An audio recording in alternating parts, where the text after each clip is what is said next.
If somebody could simply say those two words, or I'm sorry, or I'm trying, or I wasn't able to do that, but I can be here for you now. If anybody is, I guess, really reflecting and stepping outside of themselves to consider what does this other person need in this moment, and is there a way that I can give that to them. But I find that the Mhm. words I'm sorry can really jettison a new way of being. This is the Bad Mothers Podcast, where we dive deep into our maternal urges, or lack thereof. We talk about the mothers we left or who left us, and whether they haunt our own choices about having children. In this week's episode, I speak to Melissa Fraterrigo, whose new book, The Perils of Girlhood, is a memoir and essays about how we teach girls to live in this world, both from her own perspective through her experiences as a young girl and as a mother to girls. Melissa also wrote the novel Glory Days and the short story collection The Longest Pregnancy. Her work has been nominated twice for Pushcart Awards, and she teaches writing at Purdue University and in the MFA program at Butler University in Indianapolis. She also hosts the Lafayette Writers Studio, with many courses offered online. I encourage you to check it out. Please note our discussion includes some references to sexual assault. Thank you for listening, and I hope you enjoy this conversation about the perils of girlhood. There's a lot in your book that I was really struck by, and that there's little snippets of things that I've been mulling over a lot, either since I was reading it or even things that I've been considering previously that I was glad to see you address in your essay. So we'll be bringing up both of those things. It starts with a few essays from your adolescence. And the first major event is an assault that you experienced from your swim coach, that I assume because of your age must have been really confusing for you. You write about how, I think he was visiting from college, so you maybe had a little crush on him, or at least were interested in some way, because of your age and puberty and, all those confusing emotions we feel. So I imagine that his assault was really confusing for you at the time. So can you just tell us what happened and when you came to realize that it was an assault? Thank you, Monica, again for having me here today. The first essay in the book is called Coach Matt, and it does detail um, my life the summer before my freshman year of high school. I had a huge crush on our summer swim coach. So in the summertime, the usual coach was not there, so they would often hire college students or something to coach us. And I did have a huge crush on this college student, and he obviously discovered it and kind of took advantage of me. And it's interesting to hear you use the word assault. It's been interesting in the past month since the book has been out to hear the different language that readers use to describe that experience with Coach Matt. Because I don't know, I don't know if I understood that what he did to me was incorrect. I don't know if I understood how improper that was um, until I was maybe an adult. And Mm. yet it kind of set me on a course to um, be somewhat fearful around men afterwards. And just for readers who aren't, or for listeners who aren't familiar with the episode, what actually happened is we were at our final swim meet of the season, and I had kind of been joking around with one of my friends about our coach. He was wearing this sunscreen that was colored. It was kind of it's called Zinca, and it was very popular in the late 80s. And he pulled me into the pool with him and ended up kind of pressing himself up against me. And I didn't know what that meant for the longest time when I was still in that adolescent brain. I thought it meant that he liked me. And Mm-hmm. I was able to perhaps disregard the way that I was frightened because it was obviously he was in control and it was something that he wanted. And I think I kind of again grew up in a family and even in a culture where a man's wants took precedent over anything else. So it was a really confusing time. Mm-hmm. I think I'm still unpacking it. I think I unpacked it a little bit in the process of writing that essay, which is what writing allows all of us to do. Mm-hmm. Yeah, I think a lot of that is it's hard to understand at that age. I mean, I think about crushes that I had when I was 13, 14 on older boys. And you don't realize until you're 18, 19, 20 that that would be entirely inappropriate to have any kind of relationship with someone in that age range, because so much development and growth happens in those intervening years. So he clearly took advantage of you in many ways. I mean, he was a coach, so in a sort of more powerful position, age. It was the end of the season, so probably he knew he could sneak away and get away with it. So I think, yeah, it's really frightening that things happen like that. And did you think to say anything to a parent or anything, or did you just bottle it in? I bottled it in, Mm, and that is one thing that I mulled over a little bit this summer and revisiting that moment. You know, why did I not tell my parents? Why did I not tell another adult? And I think it's interesting when you're writing memoir and you kind of have this double perspective of, the person you were back then, as well as the more experienced person that you are in the present. It's real easy to go back and kind of criticize myself or think, what was I thinking? Or and so I think anytime we're going back and looking at our younger selves, we have to do so with a certain amount of grace. yeah, yeah. And well, you were a child, right? And you've grown and matured, and things are clearer now. That actually is one of the other things I wanted to ask you about, is that in childhood, especially girls, I think we're conditioned to please and to make things easy on the people around us. At least that has been my experience, and I'm the oldest of many girls too, so that probably plays a part. But we don't want to ever cause any complications or make things uncomfortable for anyone, and I'm sure that was maybe part of that experience for you. When did you start to unlearn that, that it's okay to speak up or to make things a little bit uncomfortable for your own well-being? And how, going to into your family life, how do you teach your girls differently to that? Yeah, those are all great questions. Um, I love the sense that the word unlearn almost makes it feel as if I've arrived at a particular place and time. And I think it's an unlearning. I think it's something that I constantly have to revisit. There are moments where that people pleaser is so still present in my life.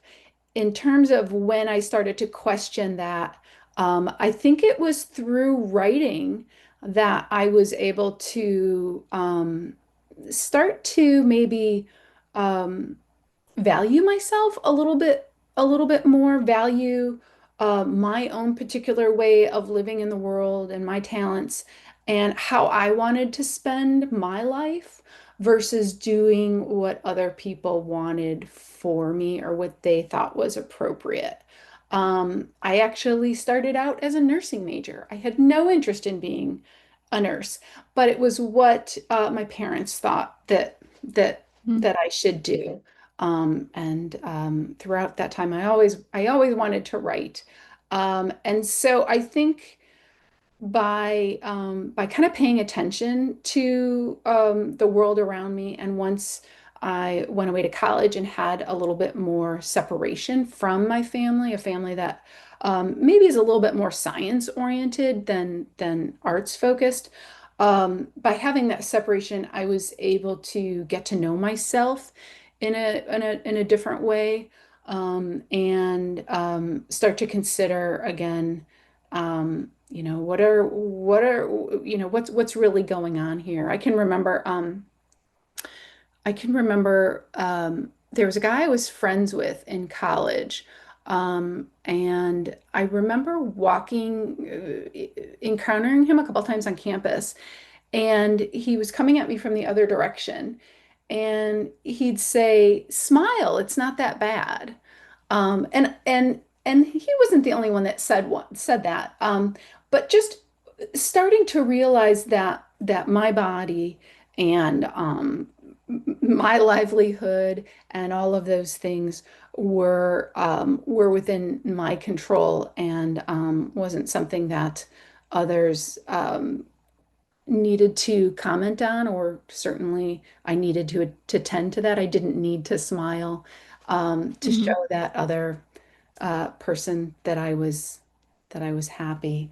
Um, in terms of Yeah. my daughters, I think again, this is a process, and the world is so much more complicated now than when I was growing up. I mean, yes, I had that incident with my swim coach, with Coach Matt, but now we have phones, we've got TikTok, we've got Instagram and Snapchat, and there's just so many different ways that other people can tell you who you're supposed to be, or give Hmm. you an idealized version of, what you're supposed to be like at age 16. I think it's even more confounding. And the only thing that I think I've really been trying to do is to help my daughters get to know themselves and let them understand that I don't care what they do or how they do it, as long as it's something that brings them joy. Even Hmm. this morning, one of my daughters at 7, like 7:19 a.m., came and told me that there were some people that were going to go to the local middle school, some people from her cross country team. They were cheering on runners at the middle school, and she needed to go, or actually, she said, "Should I go?" And I said, "Well, the word should is a little bit of an issue, because if you follow the should's not going to bring you to a good place. But if you check in with yourself, like, what do I want? What's going to make me happy? Then and use that to guide you. That's probably um, Mm. a better way to move forward." Yeah, that's brilliant advice. And I mean, that's such a simple thing, isn't it? I mean, I feel like I could use that advice sometimes. Um, and it's so foreign, it's such a foreign idea, right? Because we are so conditioned to just do what we think will make everyone else happy. So, well, yeah, they're lucky to have that kind of guidance. I don't know if it serves them, and I may not know for like 10 or 15 years, who Mm. knows. But at least I'm conscious of what I'm saying most of the time. And I'm trying. I hope that they see Mhm. that I'm trying. I fail. I have to apologize a lot. But I just want them to know that I am trying. Yeah, yeah. Well, that it's not really a theme in your book, but it does really touch on estrangement, maternal estrangement, which is something that I cover a lot on Bad Mothers. And I think what you just said about trying and admitting when it doesn't go the right way, that is such a huge thing. I think that a lot of people in my estrangement circles never get from their parents, and it makes such a huge difference.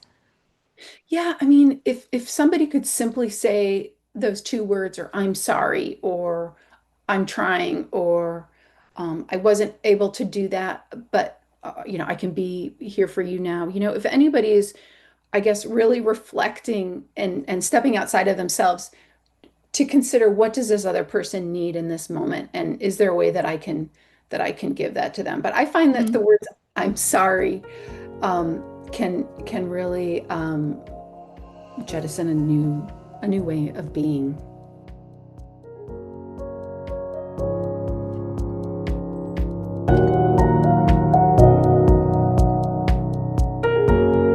Those experiences that you talk about in your book,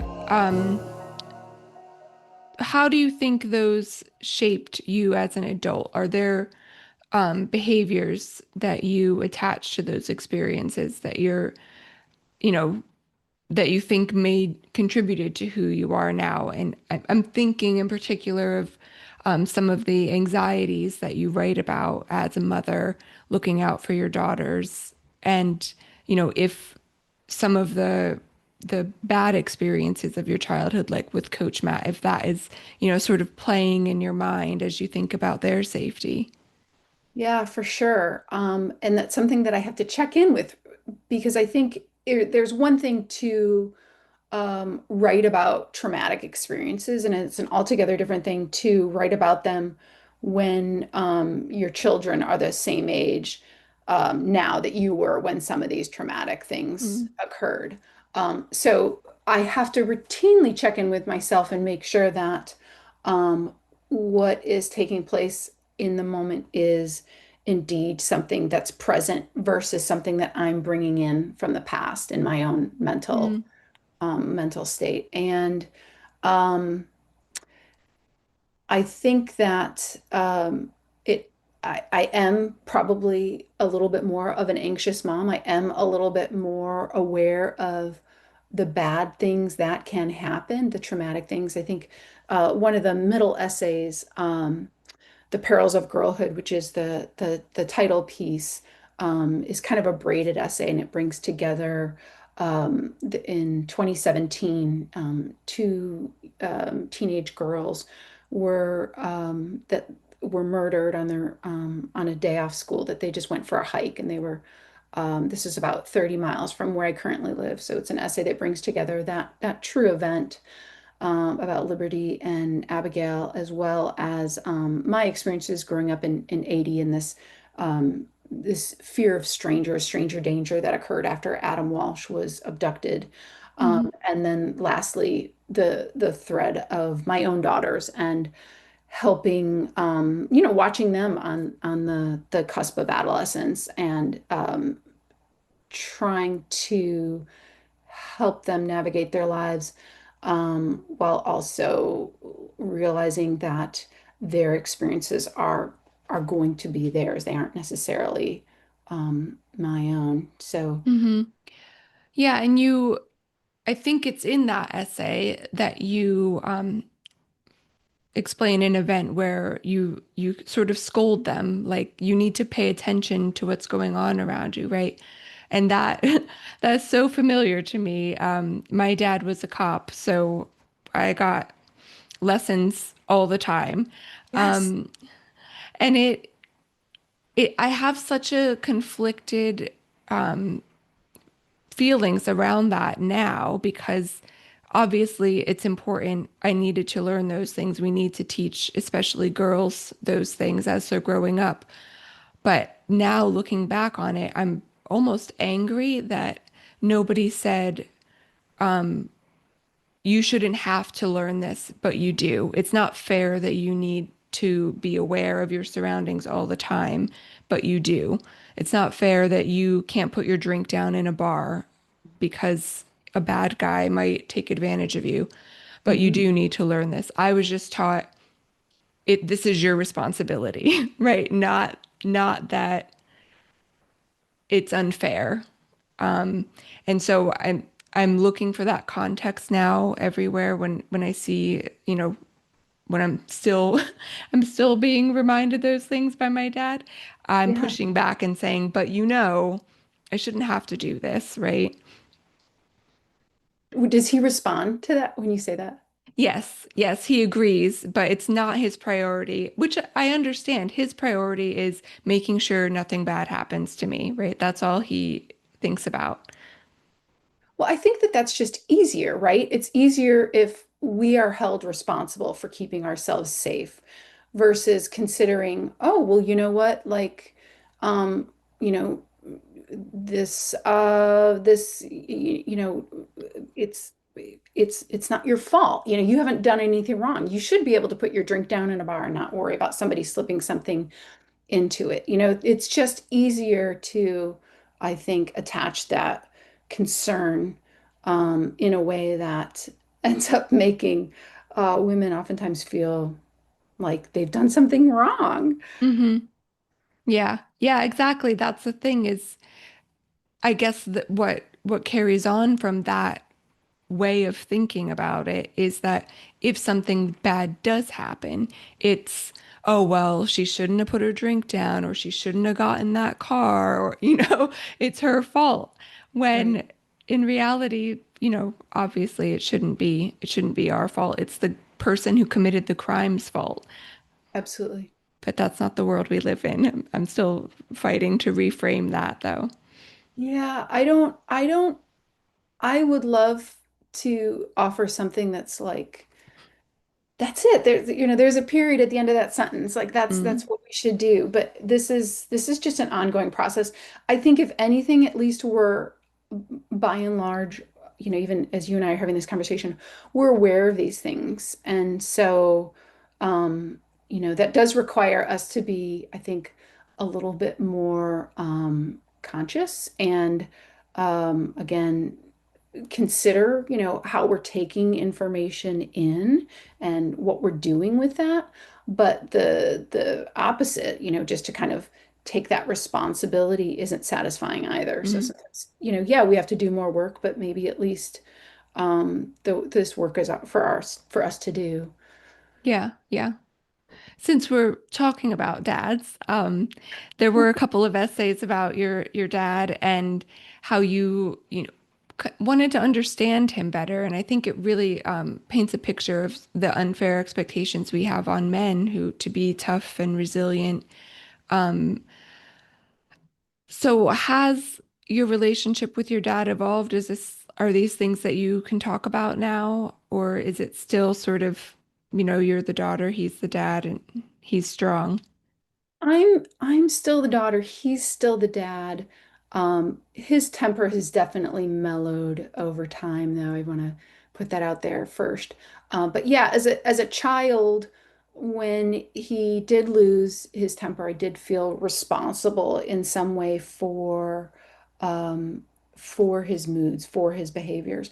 But now, as an adult, I can also put together some of the pieces a little bit better. Like he lost his father when he was 13 years old. And so in some ways, like that emotional that part of him is probably in some ways stunted or, held in that moment. I mean, how frightening to lose a parent at such a young age. So I can kind of see now that intergenerational trauma and how it would follow in him as when he Mm, became a father and became a parent to three children as well.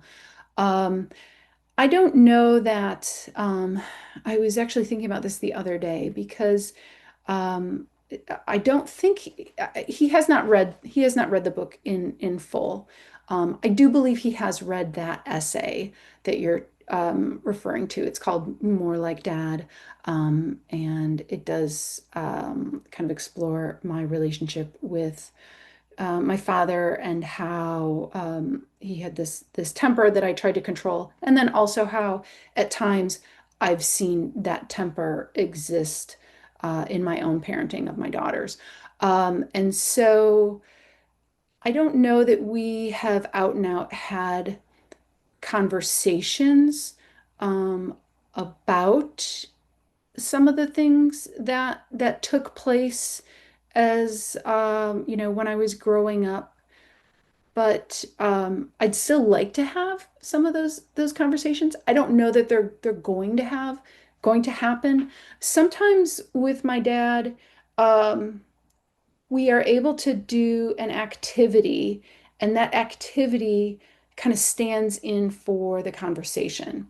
So I think in that essay, for instance, I talk about at the very end, like going and doing errands with my dad. We'd go to the lumber store, we'd go check out the new car at the local dealership, or I would help him with projects around the house. And so, although a lot of that was again me attempting to kind of be there when he might lose his temper, it also allowed me um, to serve as a witness to him. And even just maybe 2 or 3 years ago, I went out to visit my dad, and the two of us, oddly enough, my mom was out of town. I brought my bike, and the two of us went on a bike ride together, which was kind of wild. It was something I hadn't done since I was a child. And I don't know that we had any deep conversations um, during that ride, but we were existing together, in the woods on a bike path, the sun on our faces, and later having sandwiches at their kitchen table with, cheese and lunch meat and sliced bread. And so sometimes, even though I would probably be comforted by the actual words, by unpacking it with the words, I don't know that that's fair of me to put that on him, because I have a feeling the words that come out wouldn't ultimately be what I wanted to hear anyways. Hmm. Hmm. Interesting. Yeah.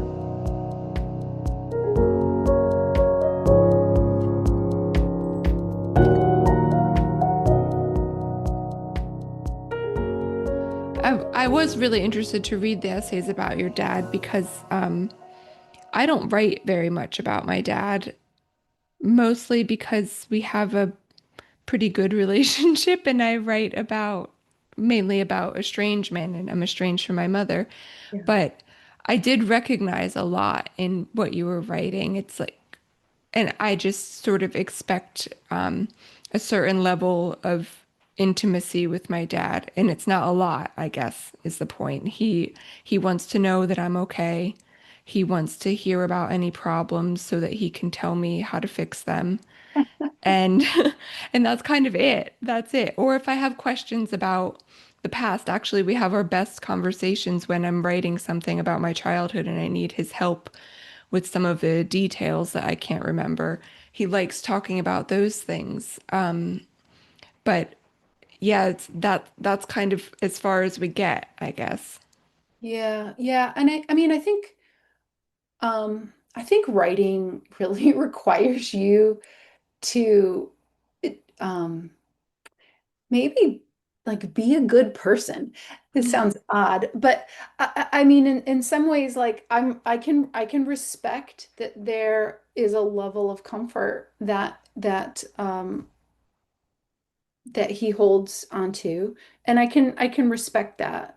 I also, when I'm writing and there's something that I don't know, I also know that both of my parents love hearing the things that I remember that they have no clue about, because they Mm. don't remember those things. I'm the one in the family that is the memory keeper. And so I feel good about that role. Um, Yeah, yeah, it is nice, and I think it benefits everyone loves hearing about those things, I think, and reminiscing. So it's nice to be the one that holds on to that stuff. yeah. Um, moving on a bit, I guess, in your memoirs in the timeline, you and your husband had a really heartbreaking experience trying to conceive, and you talk about your first miscarriage and how it was so laden with anxiety and also try the anxiety of trying not to be anxious. Mhm. Um, and it was really heart-wrenching to read. And I've just been sort of mulling that over since last week. Trump and RFK, the health secretary, made the claim that without any evidence that Tylenol contributes to autism in children. And of course, that's created a lot of conversation around how much we put on women, mothers in particular, how much self-sacrifice we expect, how much we expect mothers to control things that they cannot control, like a miscarriage. And I just wondering what your your take is on like your experience trying to conceive and continue your pregnancy in the context of all those expectations that we put on moms. Yeah, I'm wondering where to even start with this one. Um, it's a challenge because, when we talk about healthcare by and large, women's healthcare gets is second class as is. And then when we talk about conception, it's women's bodies that are manipulated. So they are the ones held responsible because when it comes to conceiving, it's female bodies. It's um, they are the ones that see the specialists. They are the ones that they've developed procedures to assist with, reproductive health. When, reproduction is something that takes, obviously both an egg and a sperm. So it is frustrating that again it becomes yet something else that women are held responsible for. And, you know, I just think that in many ways, that kind of just rolls into motherhood. It goes back to kind of the first question that you brought up, and this idea of how is some of the anxieties that we have, how they kind of follow us throughout life. And I don't know what to say about some of the things that are coming out of like the White House right now. I guess the only thing I can say is that I'm happy that the Perils of Girlhood exists, and I think there's a lot of books coming out right now that are really focusing on what it means to be female in this culture, not just now, but also in the past. And I think there's some really rich conversations that are taking place around that, even between you and I right now. And anytime you have people mulling things over, contemplating, conversing, doing something really active, that's when there's the opportunity for change. So sure, we hear about RFK and Trump and their latest I guess beliefs, but there are also kind of quiet fires that I think are growing where women are banding together. I know certainly at that time when I was, after I had miscarried, miscarriage is still something that nobody, people don't talk about it. Um, Mhm. and I happened to have a very good friend who miscarried. We both miscarried within a couple weeks of one another. And I think that being able to share that with her was really key. And so I think that female friendships and having individuals in your life that you can kind of talk about those kind of emotionally wrought events. I think that's everything. Mm. Yeah, yeah. That, I mean, sort of brings me on to other difficult times in your life. The your daughter's seizures from, I think she was one for the first one. Is that right? Yeah, 13 months old. Yeah. Yeah. And then your husband's illness. Mhm. And I mean, it all is just an overwhelming combination of concerns for you to manage. So how did you manage it? Were there support systems, like you said, with your close friend who also miscarried? Did you feel like you could talk about those concerns with anyone? Um, Certainly, my close friends and my family knew about both of those things. They knew about my daughter's seizures, and later, it was less than a year later, my husband was diagnosed. Um, and those groups of people in my life knew, but when it came to like my daughter's seizures, nobody can really understand how you're, especially when somebody has a chronic illness like that's unexplained. Like doctors could never explain what was really causing her seizures. You're kind of walking around on eggshells all the time. So people don't understand why you're doing or saying the things you are, simply that you're saying and doing these certain things. And it's not like you can kind of go and explain that to everybody. And then certainly when my husband became ill, we had just moved to the town where we live now in Indiana, and he had recently started a job, and we were just so afraid. Certainly, we were afraid of the future, and we made a decision to kind of keep his illness to ourselves. We also didn't want him, people pointing on the street, oh, he's the guy with cancer. And so we, um, I mean, in hindsight, we kind of circled the wagons, and I, in turn, would make decisions not just for my daughter, but also for my husband to try and keep things what I guess considered safe. I remember I was thinking about this recently too.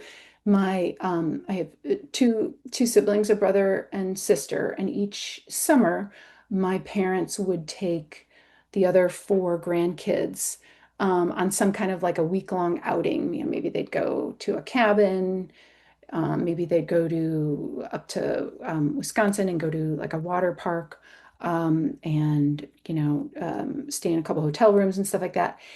And I never participated in that. I never, just dropped my kids off for a couple days because of those fears that were around these unexplained things. Um, if something happened to my daughter, I knew how I had the medicine on me, on my body. I carried it all the time that could halt a seizure. In terms of my husband, I always thought if if something happens to him, I want to make sure that my daughters had as much time as possible with him because things um, were so up in the air for a while there. Um, and so I chose my family. I chose this new family, and I chose to tend to their needs. Um, and I would try and tell, um, I would try and explain, I guess, why I was making the decisions that I was.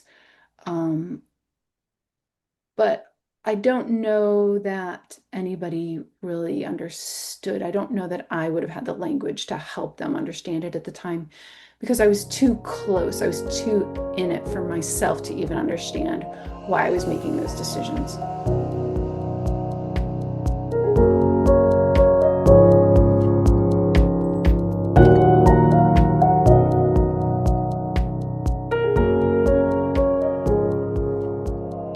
You talk about when the seizure started, how you, well, maybe I'm inferring this from a particular scene, so you tell me how you sort of tried to keep the balance between your daughters to not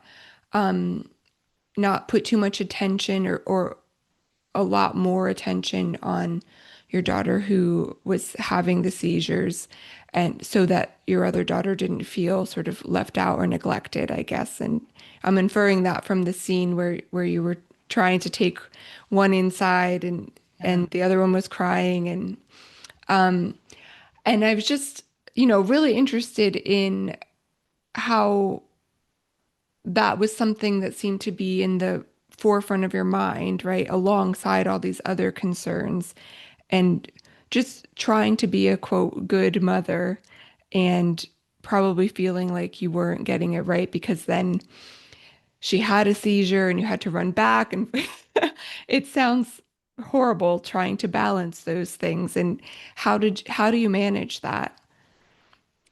I don't know that I did. I mean, I think I messed up all the time, and yet, if we weren't on having this conversation right now, I could probably still cry about it, because I Mm, can very easily bring my body back to that place, that apartment in Philadelphia where that episode occurred, where I picked up one daughter to put her down for a nap, and my other daughter, the one Eva, who had seizures, lifted her arms up at me. She wanted me to pick her up, but in that moment, I don't want to say that I wasn't angry with her, but I wanted to put her sister down for a nap. It was what I wanted in that moment. I wanted to mm, just hold my other child and put her down, and then Eva did end up um, having a seizure at that moment. And I don't know that I handled any of it very well. Um, I yeah, I don't know that I survived it, and they also survived. And it was one part of a much longer story. yeah. I mean, I think it's just the fact that it's in this book is evidence that you were obviously doing the best that you possibly could, and managing more than, a lot of people I think could ever. And I'm just always interested or, maybe fascinated as someone who doesn't have children. I don't want children. Maybe because in part that responsibility is just too much for me to imagine taking on. And so balancing those things is just remarkable, to see that, you're doing it, you're getting through it. Any parent is getting through it. And of course, there's going to be things, you wish you did differently, but what can you do in a long life? There's going to be things that you wish were different. Absolutely. Yeah, and I think again, um, the the writing has always helped. I've always been a big journaler. I think I've had journals since I was in fifth grade. So even when I wasn't maybe writing stories or essays, just journaling, having that place where I could turn to words or read something really beautiful, that would take me away from my present state. That was key too. Yeah. What do you want most for your daughters? I mean, I know there must be an endless list of things, but like, what do you most hope to achieve as a mother of daughters for them? Maybe if you just imagine when they're in their 30s, looking back on growing up with you, what they take away, or what they think of their family life with you. I just hope that they love themselves. I think that that's something that I still even struggle with, feeling worthwhile. And if they can, by and large, majority of the time, see the miraculousness of their being, the very unique people that they are, versus comparing themselves to one another or comparing themselves to another friend or colleague or something like that. Like if they can Mm, just really embrace who they are and hold their head up high and be willing to take up space. I can't think of anything else I could ask for than for them to be who and what they want to be, and to be proud of that. yeah, yeah. Is that something that you think a mother needs to model? Because I can imagine it's impossible, really, to model that all the time. Can you, teach it even if you can't really live it? Because I mean, I'm in my 40s, and I'm just thinking, I'm already so conditioned to please and to not disrupt. And even though I study feminism, I'm on top of these issues. I think about it all the time. I think I'm hyper aware. I know when I see an ad for anti-aging cream or something for my neck or, whatever kind Yeah. of thing I'm supposed to be doing to be the type of woman I'm supposed to be. Um, Even I struggle to push back against those things. So, do you think that's something that you can teach your daughters, even if you aren't modeling it 100% of the time? I'd like to think so, but I don't know if that's the case. I mean, I don't consider myself the most confident person, and I also have a background in women's studies, and I know all these things, but knowing something and then acting on it sometimes are two different Hmm. things, because we can be conditioned to be people pleasers, and that's a hard history, I think, to break. Um, I think one thing that's been helpful is conversation. So, in my own family growing up, and like I said, even now, a lot of things go unsaid. And there's a comfort in that, and in not digging too deep and not getting too emotional. And I have no problem pulling back the bandage and talking to my daughters about things that I did wrong, or things that perhaps they can reconsider in terms of their own decision making.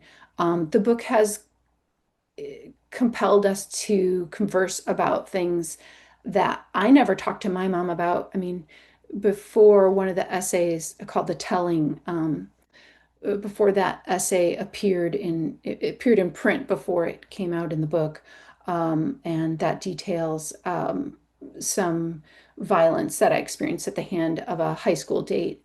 And we never talked about consent in the 90s. And so I had to talk with my girls about that moment before it was out in the world. And even for them to say, I know what consent is, Mom," the rolling of the eyes, even for them for us to have that tiny exchange, I think that it shows them that we can talk about things that are maybe difficult, or maybe things that um, traditionally might make your skin crawl, in terms of sharing stuff like that with a parental unit. Um, but I hope that also that process of inquiry is one that they can choose to bring with them into their adult lives. That process of asking questions and reflecting, and not just remaining stoic, and trying to give words to things that maybe aren't always easy to navigate. Yeah. Thank you. Thank you so much. Been a delightful conversation. Is the book out now officially? The book has been out since September 1st, and Okay. it's available for purchase everywhere you buy books. Bad Mothers is written, produced, and edited by me, Monica Cardenas. I'd love it if you'd rate and review the show and get in touch with any feedback. You can find me on my Substack, and guess what? It's called Bad Mothers too.